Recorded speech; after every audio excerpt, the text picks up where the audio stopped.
بسم الله الرحمن الرحيم. نوينا التعلم والتعليم والنفع والانتفاع والإفادة والاستفادة والمذاكرة والتذكير والحث على التمسك في كتاب الله وسنة رسول الله ودعا إلى الهدى والدلالة على الخير ابتغاء مرضاة الله وقربه وثوابه من الله تعالى. وصلى الله على سيدنا محمد وعلى آله وصحبه وسلم.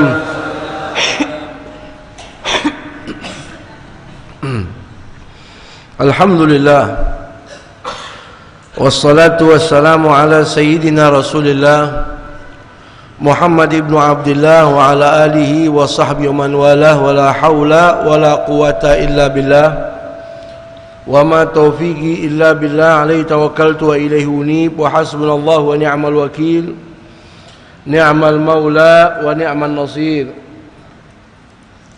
Abaina al-afadil wal asatidati syurafa wa syukhil ahibba rahimakumullah, segenap orang tua, para guru, para sesepuh, para alim ulama, wabil khusus anak cucu baginda Rasulullah, para habaib kita yang hadir malam ini secara umum, terlebih khusus orang tua kita Al-Habib Husin Al-Attas, Al-Habib Khalid bin Syahab, maupun para habaib dan para guru lainnya, hadirin hadirat rahimakumullah.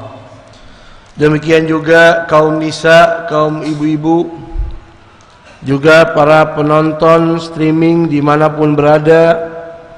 Semoga malam ini dosa-dosa kita Allah ampunin, hajat-hajat kita Allah kabulkan, dan ilmu yang kita pelajari berguna dan manfaat dunia akhirat. Setelah kita bersalat salam kepada junjungan baginda Nabi kita Muhammad sallallahu alaihi wasallam, lalu kemudian kita akan melanjutkan pelajaran kita dalam kitab Riyadhus Shalihin yang masih berada dalam babul khauf, tepatnya hadis yang ke-439 atau hadis yang ke-27 daripada babul khauf.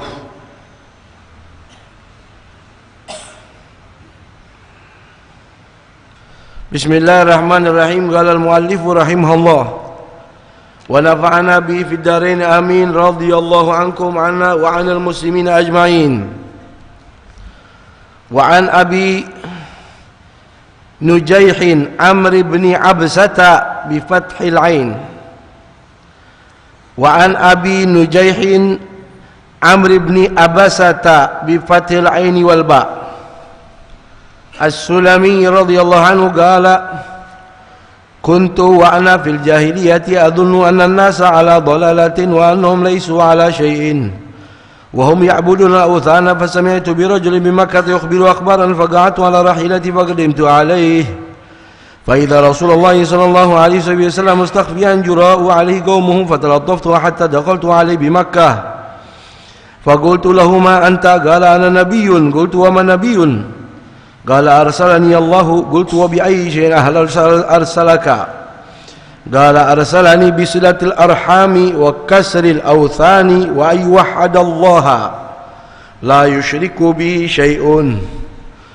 قلت له فمن منعك على هذا؟ قال حر وعبد معه يومئذ أبو بكر وبلال رضي الله عنهما. فقلت إني متبعك. قال إنك لن تستطيع ذلك يومك هذا. ألا ترى حالي وحال الناس ولكن ارجع إلى أهلك فإذا سمعت بي قد ظهرت فأتني. قال فذهبت إلى أهلي وقدم رسول الله صلى الله عليه وسلم المدينة وكنت في أهلي فجعلت أتخبر الأخبار وأسأل الناس حين قدم المدينة حتى قدم نفر من أهل المدينة Faqultu ma fa'ala hadha ar-rajul alladhi qadima al-madinata faqala an-nasu ilayhi sira'un wa qad arada qawmuhu qatlahu falam yastati'u dhalika faqaddimtu al-madinata fadakhaltu alayhi faqultu ya Rasulullah ata'rifuni? Qala na'am anta alladhi laqitani bi Makkah.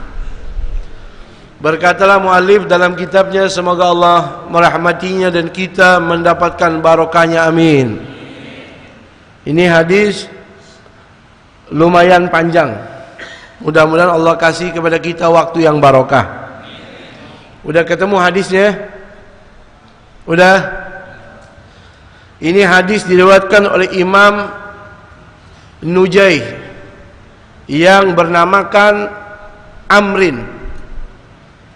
Julukannya Abi Nujay, namanya Imam Amrin. Amrin itu saudara, kalau dalam bahasa Arab ain, mim sama ro ada wawunya. Jadi kalau kita menemukan kalimat ain, mim, ro ada wawunya, bukan Umar tapi Amrin. Kalau nggak ada wawunya berarti Umar. Yang bernamakan Amr bin Abasah As-Sulami Al-Bujali. Beliau adalah salah satu sahabat Rasulullah as-sabiqun al-awwaluna fil Islam, orang-orang yang pertama, golongan rombongan pertama yang masuk Islam. Antum yang baru megang kitab Riyadhus Shalihin Babul Khauf, hadis yang ke-27. Ya, kalau masih bingung, Babul Khauf hadis ke-27, rangkuman hadis seluruhnya yang ke-439. Kembali Imam Abi Nujay Amrin bin Abasa Al-Bujali As-Sulami Al-Bujali. Beliau ini sahabat Rasulullah as-sabiqun al-awwalun minal Islam, rombongan yang pertama masuk Islam. Islam belum berkembang. Yang ikut Nabi masih bisa kehitung, kurang lebih puluhan. Tiba-tiba datang ini orang yang namanya Amr bin Abasa dari negeri yang jauh. Dia tertarik dengar berita ada seorang Rasul yang bernama Muhammad Rasulullah. Dia datang kepada Nabi di permulaan mau masuk Islam. Ketika Nabi tanya, dia datang dari negeri yang jauh, harus pulang ke negerinya. Baik, ente sekarang sudah beriman, tapi nggak usah mempelajari soal agama, ente balik lagi ke kampung ente. Jadi dia sudah masuk Islam, cuman masih belum ngerti, sehingga waktu perang Badar nggak ikut, perang Hunain nggak ikut, perang Hudaybiyah nggak ikut, perang Tabuk nggak ikut, ya, perang demi perang Uhud nggak ikut. Setelah Nabi Fathu Makkah, ya, Islam udah berkembang. Setelah beberapa puluh tahun, dia datang lagi kepada Rasulullah. Dia tanya, ya Rasulullah, antum masih ingat nggak amanah? Begitu.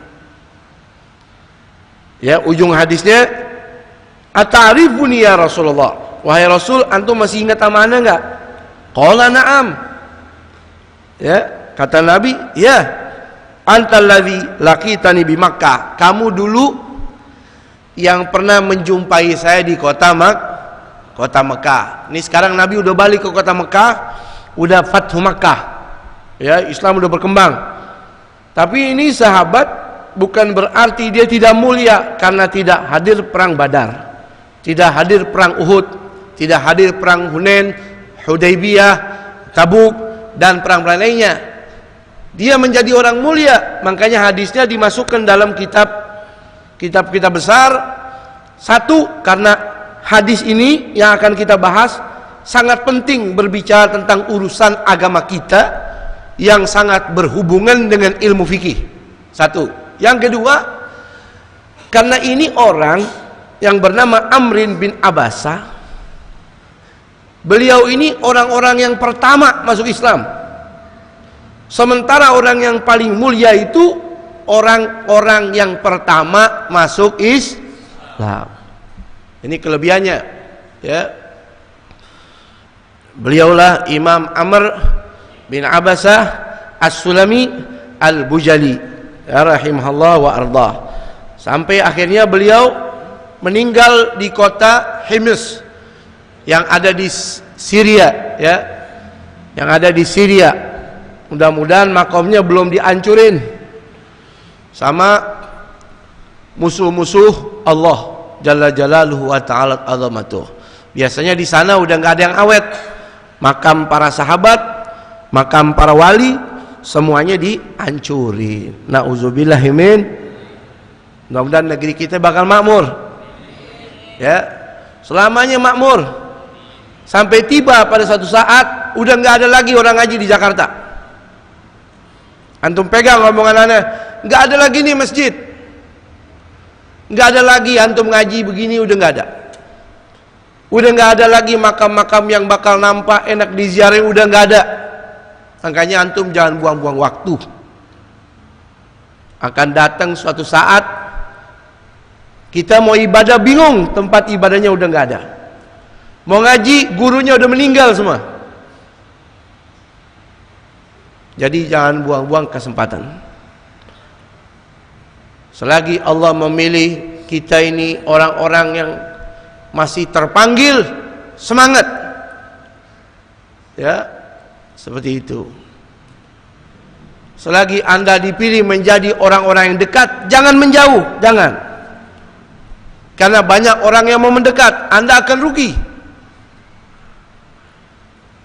Akhirnya Imam Amr bin Abasa As-Sulami Al-Bujali meninggal di kota Himis, Syria. Pendek cerita, semoga Allah meridhoinya dan kita melakukan barokahnya, amin.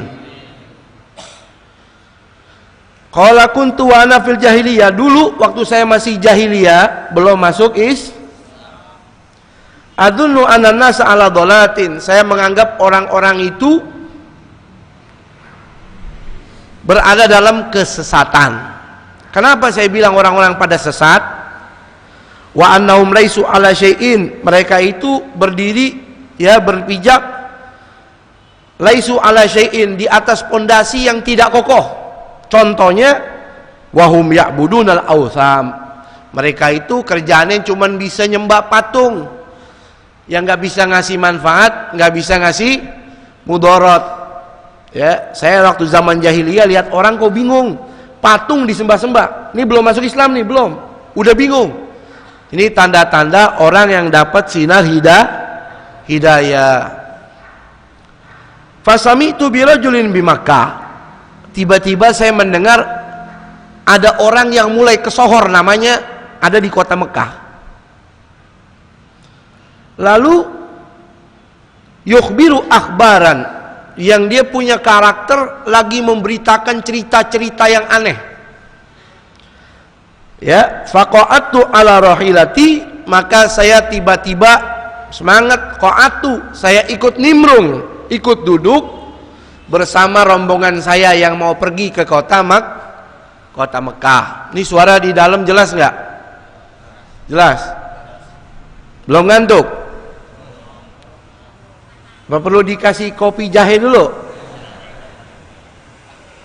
Apa kita keluarin martabak sekarang? Belum dipesan sih. Ya, kalau pesan martabak nih 3 gerobak nggak cukup. Ya ntar deh kapan-kapan ya, nyusul dah. Jadi saudara, faqadimtu alaih, maka saya laksanakan berangkat ke kota Mekah untuk alaih, berjumpa kepada Rasulullah. Fa idza Rasulullah SAW mustakhfiyan, lalu saya menemukan Rasulullah. Fa idza, tiba-tiba, itu artinya saya menemukan Rasul yang katanya lagi populer, mulai naik, namanya cerita berita yang aneh-aneh, orangnya kok ngumpet-ngumpet. Nah, mustakhfiyan, sembunyi-sembunyi, karena masih permulaan Islam. Jura'u alaihi qaumu, yang dilindungi sama kaumnya, pengikutnya yang cuman pas-pasan. Fatalaftaftu hatta dakhaltu alaih, maka saya beramah tamah supaya bisa ikut masuk dalam rombongan yang tertutup itu. Di Makkah, di kota Makkah itu. Fakultu lahu ma anta, saya berjumpa langsung sama Rasul di dalam tempat yang tertutup itu, saya tanya, Anda ini siapa sih? Qala ana nabiyun, kata Rasul, saya ini seorang nabi. Allahumma sholli ala Muhammad. Qultu wa ma nabi? Dia masih polos nih. Nabi itu apa? Anda ngaku Anda ini nabi. Nabi itu apa? Qala arsalani Allahu. Nabi itu utusan Allah. Saya, kata Rasul, diutus sama Allah. Qultu wa bi ayyi syai'in arsalaka? Kamu diutus bawa tugas apa, wahai Rasul, wahai Nabi? Qala arsalani bisilatil arham. Saya diutus oleh Allah untuk menyambung tali silaturahmi. Satu poin. Jadi orang yang ikutin Nabi, mau bawa dakwahnya Nabi, dia punya tugas menyambung. Kalau dia punya tugas dakwahnya memecah hubungan satu dengan lainnya, dia nggak bawa misi visi dakwanya Rasulullah gitu. Ingat, dakwanya Nabi, orang yang retak jadi nyambung, yang terputus jadi terhubung. Yang kedua, wa kasril authani, tugas saya yang kedua menghancurkan patung-patung, ya, menghancurkan patung-patung. Jadi kalau di rumah kita ada patung, paham deh ente, buru-buru jual. Jangan dihancurin. Misal aku dijual, jual, duitnya pakai dah buat masukin tromol ke masjid, ya, benerin jalanan kek, apa kek, jangan dimakan duitnya. Ya, jangan ada patung. Kalau ada patung, maaf, ada anjing di rumah seorang muslim, malaikat tidak akan masuk ke rumah itu. Ya. Wa an yuwahhidallah la yusyriku bihi syai'un wa an yuwahhidallah. Tugas yang ketiga, saya ini seorang nabi, seorang rasul, setelah silaturahmi, menghancurkan patung, mengesahkan Tuhan Allah, tidak sekalipun menyekutukinya, tidak sekalipun melakukan menduakannya. Tuh. Qultu lahu faman ma'aka ala hada. Lalu Imam Amr ini tanya lagi. Qultu, saya tanya kepadanya, lahu faman ma'aka ala hada. Ini yang ikut dakwah antum begini, ini tugas antum begini, siapa aja wahai Rasulullah? Qala hurrun wa abdun. Yang ikut saya ada orang merdeka, ada budak juga. Ma'ahu yaumaidin Abu Bakrin wa Bilal. Saat itu Sayyidina Abu Bakar ada, Sayyidina Bilal juga udah ada. Ini orang-orang pertama nih.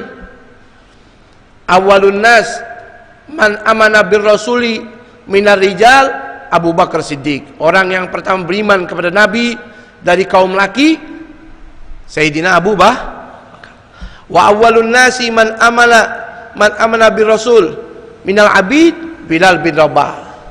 Budak pertama yang masuk Islam Bilal bin Rabah. Wa awwalun nasi man amala bir rasul minas sibyan. Anak kecil yang pertama kali beriman masuk Islam Sayyidina Ali bin Abi Thalib. Wa awwalu man amana bir rasul minan nisa Sayyidatna Khadijatul Kubra. Kalau perempuan yang pertama masuk Islam Sayyidatna Khadijatul Kubra. Jadi jangan kita tanyain di kelas mereka, ya, jangan ditanyain. Hanya orang buta saja yang tidak bisa melihat matahari. Hanya orang yang nggak punya mata saja yang tidak bisa melihat cahaya matahari. Jadi jangan kita tanya siapa itu mereka. Sayyidina Abu Bakar, Sayyidatna Khadijah Kubra, Sayyidina Bilal, Sayyidina Abu Bakar Siddiq radhiyallahu ta'ala anhum ajmain. Wa qultu inni mutabiuka. Langsung nih sahabat yang namanya Amr, ana ikut antum deh ya Rasulullah. Ana beriman, tuh maksudnya ikut. Ana masuk agama yang antum bawa. Ana ikut. Ya. Ana ikut. Qala innaka lan tastati adzalika yaumaka hadza. Kata Nabi, kalau ente mau ngikuti total, secara totalitas ikutin ana punya agama sekarang, ente belum mampu. Sekarang ente belum bisa. Kenapa? Dzalika yaumaka hadza. Hari-hari ini nih, keadaan sekarang ini belum bisa. Ala tara hali wa halan nasi. Bukankah kamu lihat bagaimana keadaan saya ngumpet-ngumpet dan keadaan orang yang mau bunuh saya? Kalau ente langsung ikut ana sekarang, bisa dibunuh ente. Begitu maksudnya. Ya, ini kalau dalam metode teknik orang berdakwah udah diajar sama Rasulullah. Kalau ente belum mampu, ya jangan melakukan yang berat-berat, yang ini dan itu, sehingga akan mendatangkan mudarat. Lalu walakin irja' ila ahlik. Tapi sekarang yang lebih penting, ente udah beriman nih sama ana, udah bersaksi 2 kalimat syahadat. Sekarang ente pulang, balik ke rumah, kamu punya keluarga, kumpul lagi dah sama bini sama anak di kampung sana, pulang. Tuh lihat rahmatnya Rasul. Ya. Kita tidak boleh berpikir sempit. Kok Nabi orang mau masuk Islam dilarang? Nah, itu otak kita. Ya, kita punya makanan enak, bisa kita bagi orang. Ada orang datang minta makanannya. Kalau kita orang bakhil, kita nggak bakal kasih makanan. Apalagi nih yang namanya makanannya hidayah. Ada orang masuk Islam masa ditolak sama Rasulullah. Jadi Nabi terima, cuma Nabi kesian kepadanya. Makanya Nabi suruh pulang kampung aja, cari aman. Tapi dengan satu syarat, kata Rasulullah. Fa idza sami'ta bi qad dhahartu fa'tini. Suatu saat kalau kamu sudah dengar cerita tentang saya sudah mulai muncul lagi, maksudnya saya sudah punya kekuatan, Islam sudah mulai menyebar, fa'tini, buru-buru ente temuin ana lagi. Ya, karena Nabi di Mekah belum bisa membuat strategi dakwah berhasil di Mekah, nggak bisa. Nabi harus hijrah ke kota Madinah. Di Madinah itulah Nabi bisa mengatur segala-galanya sampai berhasil. Lalu balik ke kota Mekah. Makanya waktu Nabi diusir dari kota Mekah, Nabi nengok tuh dari atas gunung, nengok ke kota Mekah. Ya Allah, ini Mekah. Wahai Mekah, ana cinta sama ente. Laula anna ahlaki, andai kata bukan karena penghuni warga ente usir ana gak bakal keluar. Tapi warga ente usir ana, maka ana pun keluar. Tuh. Rasul gak mau tinggalin Mekah. Tapi karena proses misi dakwahnya Rasul, perintah dari Allah harus begitu, maka Nabi keluar dari kota Mekah. Ya, belum langsung ke Madinah tuh. Nabi ajak pengikutnya dan keluarganya tinggal di satu lembah 3 tahun. Diblokir segala makanan yang masuk ke dalamnya. Selama 3 tahun, Rasul, sahabat dan keluarganya makanannya rumput. Sampai kata sahabat, mereka berkata, kami melihat, maaf, kotoran kami dengan kotoran unta sama. Susah payah dakwahnya Rasulullah. Ya, dakwahnya Rasul bukan enak kayak kita, disambut, disanjung, dikasih hadiah, dipersilakan, ya diterima, orang berebut, menciumi kita, menyanjung kita. Jadi pahala kita sebenarnya sedikit. Segitu nggak ikhlas, udah nggak ada apa-apanya, nggak ada di sisi Allah pahalanya, nggak ada. Apalagi tolab mahmadatin indan nas, cari pujian dari orang, tolabul isti'la, cari popularitas dengan orang lain, kepada orang lain. Ya, nggak dapat apa-apa. Jadi Nabi dakwanya susah. Lalu kemudian qala fada'tu ila ali wa qadima Rasulullah sallallahu alaihi Madinah. Maka saya pulang kepada keluarga saya. Setelah beberapa tahun Nabi masuk kota Madinah. Wa kuntu fi ahli. Saya udah kumpul sama keluarga saya saat itu. Faja'altu atakabbarul akhbara.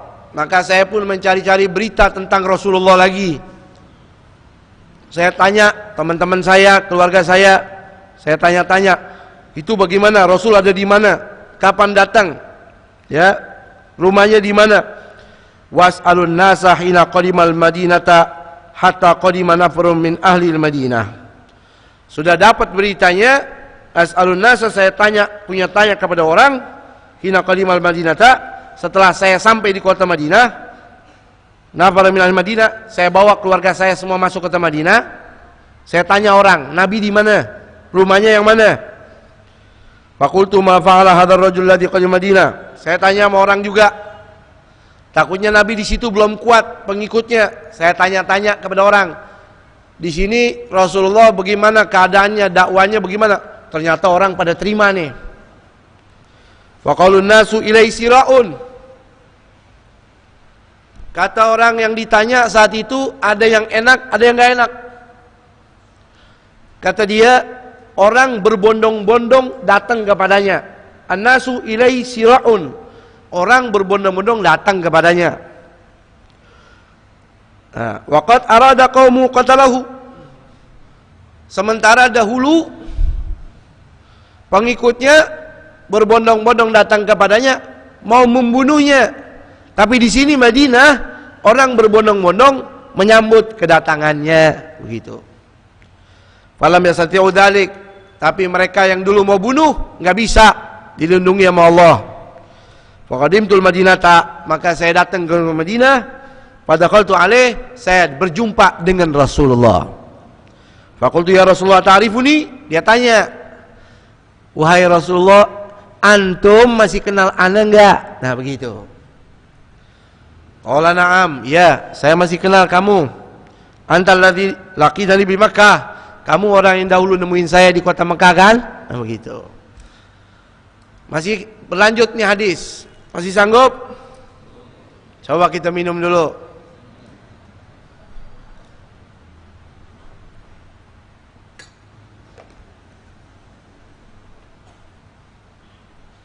Ini belum apa-apa nih. Ya.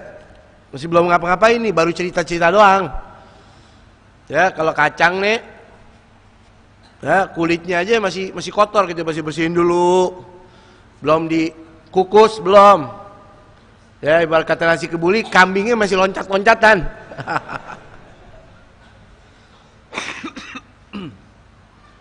Qala faqultu ya Rasulullah akhbirni amma allamakallahu ajhaluhu. Udah ketemu Nabi di kota Madinah, beliau tanya, wahai Rasulullah, ajarin saya dong, amma allamakallah, apa yang telah diajarkan oleh Allah kepadamu, wa ajhaluhu, dan yang saya enggak tahu. Akhbirni anis shalah, tolong ajarin saya Rasulullah tentang salat. Qala sholli salata subhi. Kata Nabi dalam hadisnya, salatlah kamu yang pertama, saya kasih tahu nih, salat subuh. Tsummagsur anis salati hatta tartafi asyamsu qidarumhin. Kamu boleh laksanakan salat subuh, batasnya sampai matahari terbit, qidarumhin, tingginya seperti anak panah kalau dipandang dengan pandangan mata zahir. Boleh salat subuh, waktunya berjalan, habisnya kalau matahari udah mulai terbit. Satu. Fa inna tatlu hina tatlu baina qarnai syaitan. Kalau matahari itu terbit, waktunya habis, kamu pun tidak boleh sholat sunnah di situ. Kenapa? Di waktu itu juga, hina tatlu baina qarnai syaitan, waktu tumbuhnya dua tanduknya setan. Ya. Catat yang pertama, bicara sholat subuh, waktunya sampai terbit matahari. Matahari pas mulai terbit sampai berdiri anak panah kurang lebih 4 derajat, 1 derajat 4 menit, ya, kurang lebih hitungannya 16 menit. Dari mulai matahari terbit 16 menit tidak boleh sholat sunnah. Nanti kita jelasin. Karena waktu itu waktu tumbuhnya 2 tanduk setan. Wahina idzin yasjudu lahal kuffar. Dan di waktu ini juga orang-orang kafir nyembah setan. Jadi jangan Anda sholat laksana seakan-akan Anda sujud seperti orang-orang kafir yang menyembah setan. Summa sholli fa inna salata masyhudatun mahduratun hatta yastaqilla dhillu birrumhi. Atau melihat ke kitab. Summa sholli, kalau udah berlalu 16 menit, jarak anak panah tadi tingginya udah lebih sedikit, Anda boleh sholat lagi, masuk sholat sunnah isyraq, kurang lebih setengah jam, kurang lebih nih istilah ulama, masuk waktu sholat duha. Ini waktu saudara, kata Nabi, masyhudatun mahduratun. Yang pertama masyhudatun, disaksikan oleh seluruh malaikat-malaikat Allah. Ya. Mahduratun, dan juga dihadirkan itu malaikat-malaikat. Makanya jangan tinggalin sholat duha, sholat isyraq sama sholat duha, niatnya beda. Kalau orang sholat subuh, habis sholat subuh dia duduk zikir sampai matahari terbit, 16 menit setelah itu sholat sunnah isyraq.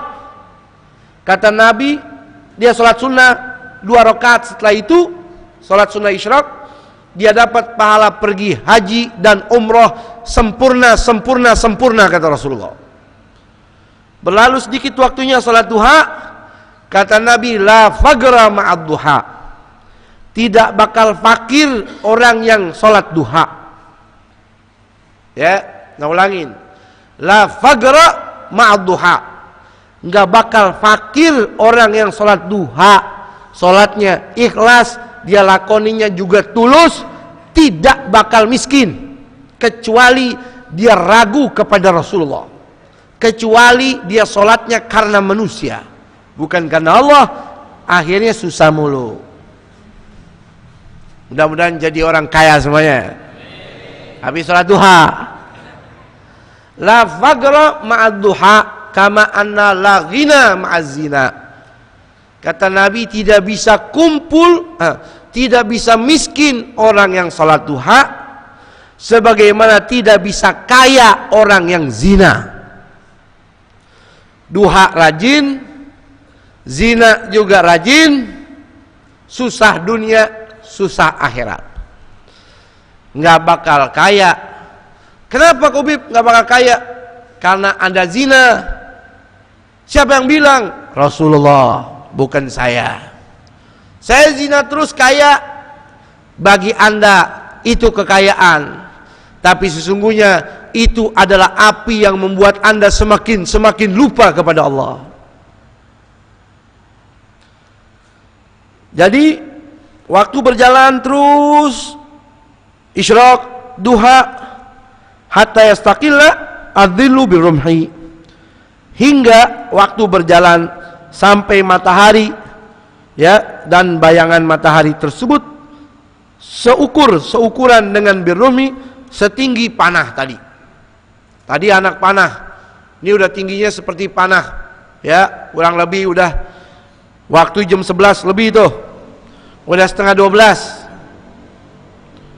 Jadi anak salat duha Habib jam 11 boleh? Boleh. Setengah 11, jam 11 boleh. Setengah 12 boleh. Tapi hati-hati, kalau udah setengah 12 nih udah ihtiyaton lebih baik jangan. Kenapa? Dilarang sama Rasulullah. Sebentar lagi istiwa. Kata Nabi dalam hadisnya,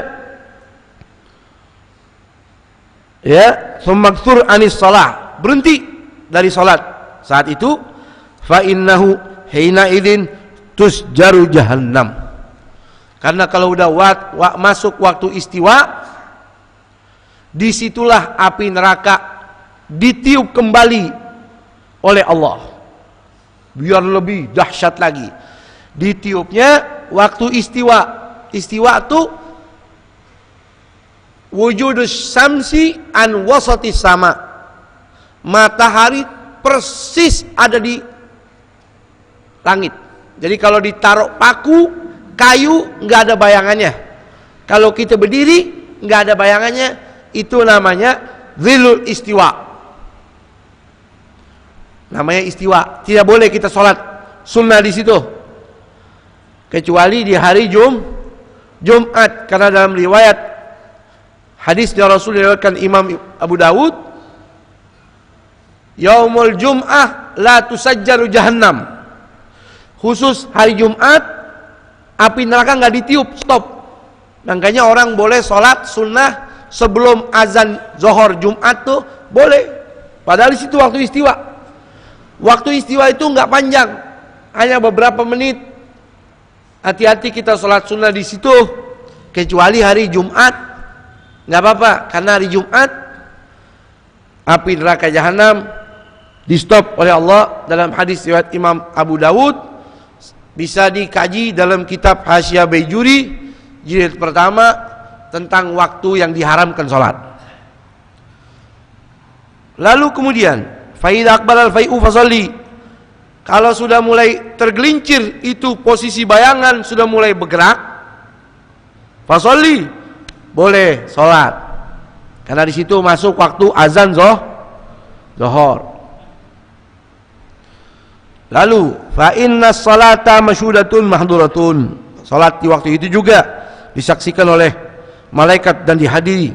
Hatta tusalliyal asra, boleh sholat apa aja di situ sampai masuk sholat asar, masuk waktu sholat asar.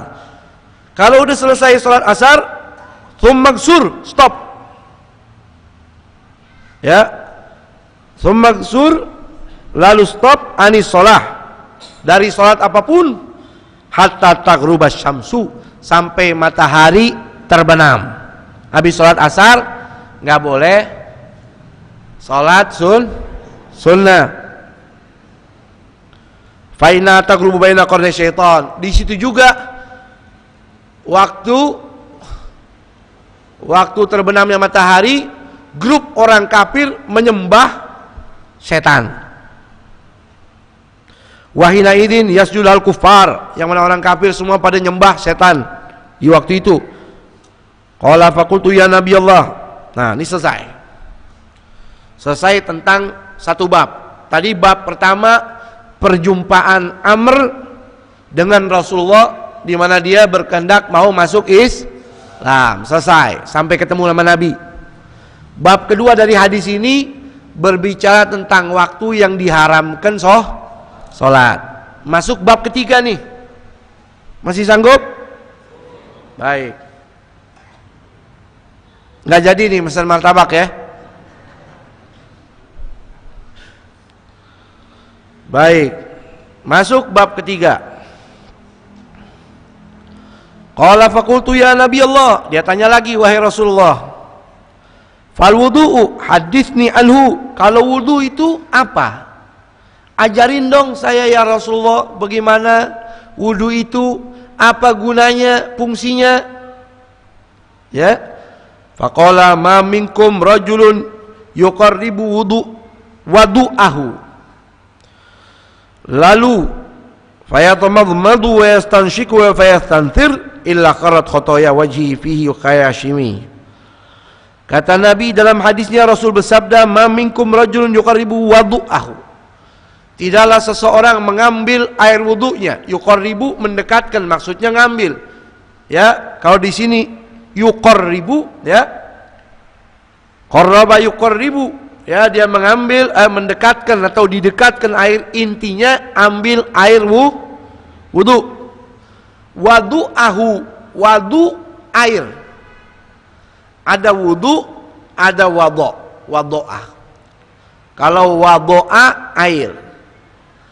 Kalau wudu perbuatan wudu. Jadi siapa orang ngambil air wudu, fayatamadmadu, langsung dia kumur-kumur. Tamadmad, idkhalul ma wa idarate, masukin air ke mulut, lalu kumur-kumur, dia putar-putar. Wa yastanshiku, lalu masukin air ke hidung, idkhalul ma ilal anaf, ya, pelan. Fayastanthir, lalu dia buang dari hidungnya, bersihin kotoran hidung. Illa kharrat, melainkan kata Nabi akan gugurlah khotoya, dosa-dosa mukmin tadi, wajhihi, dosa-dosa mukanya. Jadi di anggota badan ini saudara punya dosa masing-masing. Ada dosa kuping, dosa mata, dosa wajah, dosa tangan, kaki, kemaluan, beda-beda. Siapa orang wudu, kumur-kumur, buang air, masukin air ke mulut, ke hidung, lalu dia keluarin lagi, rontoklah, gugurlah dosa wajahnya. Fihi, wa fihi, mulutnya juga, dosa mulutnya nih digugurkan. Wa khiyashimi, wa khiyashaimihi, dan dua lubang hidungnya nih, dosa hidungnya Allah ampunin. Thumma idza ghassala wajhahu kama amarahullah, lalu dia masuk ke wudu, dia usap mukanya, dia cuci, maaf, bukan dia usap, dia cuci mukanya sebagaimana Allah perintahkan. Ngusapnya betul-betul, bukan asal ngusap aja. Illa kharat khataya wajhi min atrafi lihyatihi minal ma'al ma, melainkan rontoklah dosa-dosa wajahnya melalui air yang jatuh dari jenggot-jenggotnya dia. Dengan jatuhnya air, gugurlah juga dosa-dosanya. Amin. Makanya jaga wudu, ya, jaga wudu, ya. Tinggalan nih Habib Abu Bakar, ya, Abu Bakar bin Saleh bin Abu Bakar Ali Idrus bin Hasan bin Husain Ali Idrus. Lalu kemudian Suma yaghsilu yadayhi ila mirfaqain, lalu dia cuci tangan, cuci sampai siku. Illa qarat khataya yadayhi min anamini ma'al ma, melainkan gugurlah dosanya bersama jatuhnya air dari jari jemari tangannya.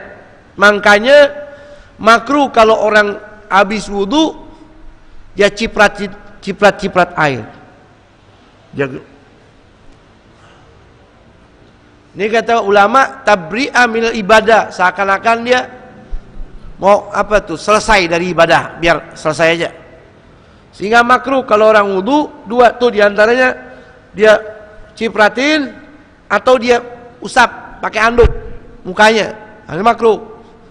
Jadi khusus untuk muka dikhususkan kalau habis wudu itu air pelan-pelan aja diusapnya biar jatuh sendiri, ya, jangan dicecep-cecep, jangan, ya, makruh. Karena dengan jatuhnya itu jatuhlah dosa-dosa kita. Thumma yamsahu ra'sahu ila qarat khataya ra'si min atrafi sya'ri min al-ma'al ma', lalu dia mengusap kepalanya, maka rontoklah dosa yang ada di rambutnya.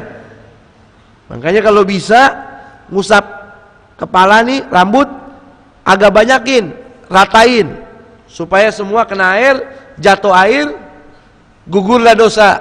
Oleh karenanya dalam mazhab Imam Malik, mengusap kepala nih wajib seluruh kepala, nggak boleh ada kesisa satu rambut pun, ya. Jadi kita ihtiyaton lebih bagus, walaupun kita bermadzhab Syafi'i, kalau usap kepala kalau bisa semuanya, kalau bisa. Thumma yaghsilu qadamaihi ilal ka'bain, habis itu cuci kaki sampai mata kaki. Illa kharrat khotoya rijlaihi min anami ma'al ma, melainkan dosa-dosa kakinya pun gugur. Fa in huwa qama fa shalla, lalu jikalau mana dia berdiri fa shalla, salat, fa hamidallah taala, dia puji Allah, wa afna alaih, dia sanjung Allah, wa majjadahu, dia memujinya, billadzi huwa lahu ahlun, kepada zat yang layak untuk menerima pujian tersebut, wa farraga qalbahu lillahi ta'ala, lalu dia kosongkan hatinya, mencurahkan segala ibadahnya semua untuk Allah, illa ansarafa min khati'atihi, melainkan bebas, ya, illa ansarafa min khati'atihi, melainkan bebas sama sekali, bersih dia dari dosa, min khati'atihi kai'ati yauma waladhu ummuh, seperti waktu dia bayi baru lahir dari rahim ibunya. Subhanallah. Makanya saudara, kalau kita udah selesai wudu, buru-buru sholat sunnah wudu, ya, itu lebih double masuk dalam hadis nih. Betul. Ini hadis kan bicara habis wudu dia sholat global dah, mau wajib mau sunnah. Kalau sunnah waktu wajibnya masih agak ada waktu, masih ada. Salat sunnah wudu, dia assalamualaikum nih, selesai salat, bersih dia daripada dosa, seperti bayi yang baru lahir dari perut ibunya. Bisa dipahamin? Fahadatha Amr bin Abbas bihadzal hadis Aba Umamah sahibah Rasulullah SAW. Sudah selesai ini 3 bab. Lalu Amr bin Abbasani cerita ke temannya yang namanya Aba Umamah, sahabat Rasulullah juga. Dia cerita nih tentang hadis ini nih. Faqala lahu Abu Umamah, ya Amr bin Abbasah, undur matakul fi maqamin wahidin yu'ta hadzal rajul. Hei Amr, ente jangan sembarangan ngomong. Masa iya Nabi berkata seperti itu, dengan satu ibadah saja orang bisa bersih dari dosa seperti bayi baru lahir dari perut ibunya? Jangan sembarangan ngomong begitu. Faqala Amr berkata, ya Aba Umamah, hei Aba Umamah, lagat kabirat sini, ane udah tua sekarang, waraqqa azmi, tulangannya udah rapuh, ane udah bongkok, waqtaraba ajali, ajalannya udah deket, wa ma bihajatun, untuk apa ana an akdiba Allah, berdusta menggunakan nama Allah. Ana udah tua, badan ana udah rapuh, ana udah bau tanah, sebentar lagi ana meninggal, buat apa ana bohong? Tuh, ya. Wala ala Rasulullah SAW, bawa nama Allah, bawa nama Nabi, terus anda bohongin ente. Bukan waktunya lagi anda bohong, sebentar lagi anda meninggal, begitu. Laulam asma'u min Rasulullah SAW illa marratan aw marratin aw thalathan, anda gak bakal sampai ini ke ente. Kalau cuma anda dengar dari Nabi ini sekali, 2-3 kali, anda gak sampein. Hatta ada sab'a marratin, ana dengar dari Nabi 7 kali. Tuh, kalau anda dengar dari Nabi sekali, 2 kali, 3 kali mah ana gak ceritain sama ente. Tapi anda dengar dari Nabi sampai 7 kali, berarti kan istimewa betul ini. Begitu. Ma haddatsu abadan bihi, kalau cuma 2-3 kali anda gak ceritain, tapi karena 7 kali anda ceritain. Walakinni sami'tu aktsar min dzalik, tapi saya dengar dari Nabi lebih dari 3 kali. Ada sab'an, saya hitung sampai 7 kali. Subhanallah. Allahumma salli ala Muhammad wa ala ali Muhammad. Rawahu Muslim, diriwayatkan oleh Imam Muslim. Baik, ini bisa dipahamin. Anda jelasin ke antum bab pertama, perjumpaan tentang Nabi dengan itu sudah, betul. Yang ketiga, berbicara tentang wudu, gampang, betul. Cuman yang kedua, Ana pengen jelasin lebih detail agar antum tidak bingung. Gimana? Masih sanggup? Bisa kasih ana waktu 15 menit? Enggak bayar, ente gratis. Masih sanggup? Coba ente goyang-goyang dulu deh biar enggak ngantuk. Coba tuh ada papan.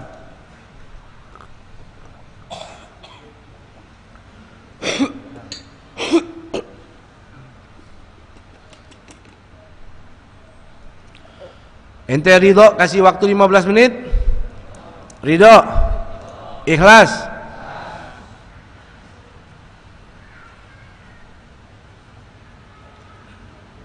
Ridho ikhlasnya senyumnya jangan di muka doang nih. Beneran dikit.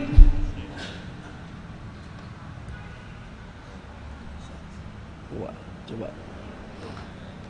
Ente zoom. Coba nih angkat. Ada mic ini yang mic kuping, ada mic kuping.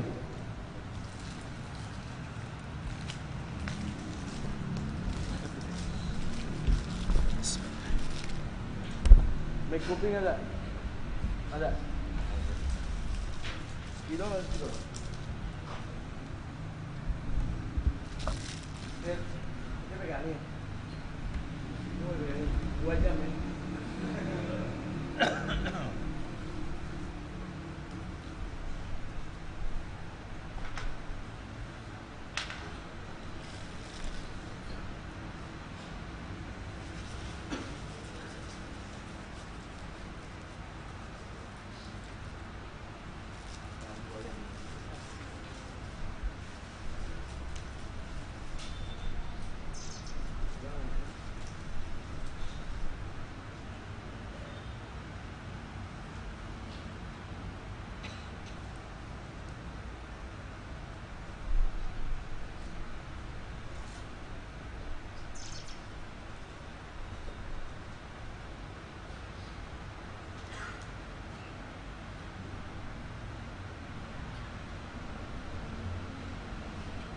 Coba zoom. Ente maju, bisa nggak?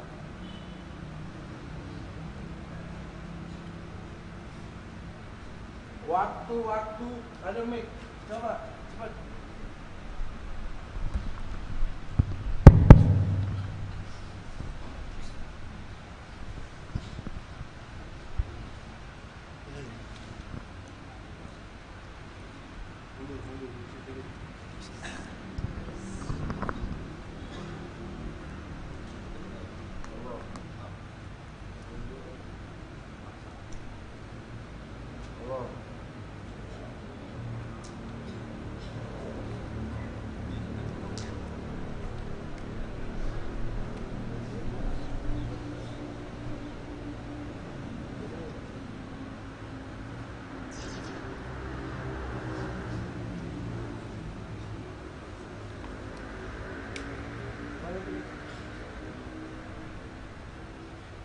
Tadi itu.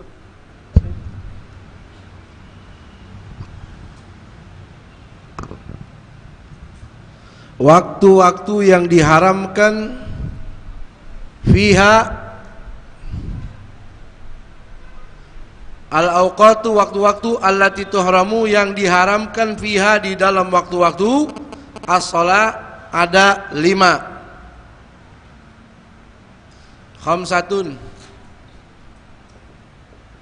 Khamsatun, ada 5. Beb, masa sholat dibilang haram? Ada nggak sholat haram? Nggak ada, makanya disebut karohah atau makruh. Makruh kan nggak dosa, Beb. Nah, makruh ada 2. Ada makruh karohah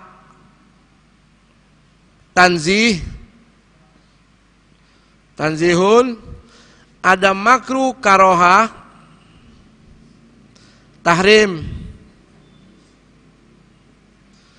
Ada makruh yang kalau dikerjain enggak dosa. Betul? Kan umum, makruh enggak dosa. Namanya makruh karohah tanzih. Yang ini nih. Ada makruh yang kalau dikerjain jadi dosa. Namanya makruh karoha tahrim. Nyambung gak sih? Kelihatan? Anda ulangin, waktu-waktu yang diharamin, di dalam waktu-waktu itu ada sholat-sholat yang diharamin, ada khomsatun, ada berapa? 5. Kenapa kok diharamin, Bib? Sholat masa haram? Makanya kata ulama disebut makruh. Tapi makruhnya bukan makruh yang karoha tanzih. Yang dimaksud tuhramu diharamkan, makruhnya karoha tahrim. Kalau tahrim berarti dikerjain dapat dosa enggak? Dosa. Bisa dipahamin?